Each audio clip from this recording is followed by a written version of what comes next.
அண்மை செய்தி. ஓடும் ரயிலில் கர்ப்பிணி பெண்ணுக்கு பாலியல் தொல்லை கொடுத்து கீழே தள்ளிய நபர் குற்றவாளி என அறிவித்து தண்டனையை உறுதி செய்துள்ளது திருப்பத்தூர் நீதிமன்றம்.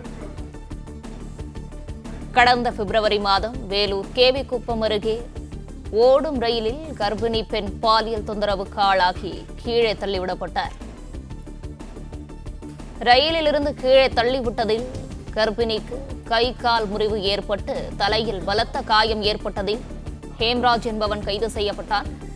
இதுகுறித்தான கூடுதல் விவரங்களோடு இணைந்திருக்கிறார் செய்தியாளர் கமலநாதன். கமலநாதன், வணக்கம். இதுகுறித்தான முழு விவரங்களை பதிவு பண்ணலாம். ஆந்திர மாநிலம் சித்தூரை சேர்ந்த ரேவதி 4 மாத கர்ப்பிணியான பெண்ணை திருப்பூரில் உள்ள பனியன் கம்பெனியில் டெய்லராக பணிபுரிந்து வந்தார். தனது சொந்த ஊரான சித்தூருக்கு செல்வதற்கு கடந்த 2 மாதம் திருப்பூரில் ரயில்வே நிலையத்தில் கோயம்புத்தூர் வழியாக திருப்பதி செல்லும் இன்டர்சிட்டி ரயிலில் சென்று கொண்டிருந்தார்.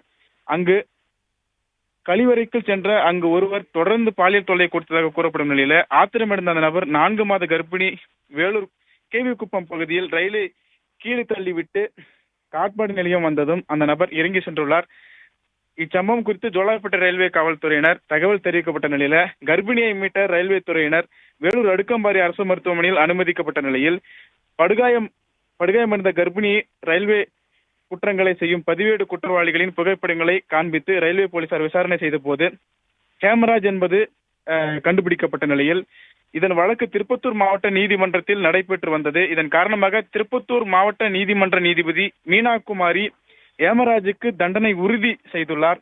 அவர் செய்த குற்றத்திற்காக 2 ஆண்டுகள் முதல் சாகும் வரை தண்டனை வழங்கப்படலாம் என எதிர்பார்க்கப்படுகிறது. மேலும் வருகின்ற திங்கட்கிழமை தண்டனை வழங்கப்படவும் உள்ளது. இந்த வழக்கினை அரசு தரப்பு வழக்கறிஞர் டி சரவணன் வாதாடினார்.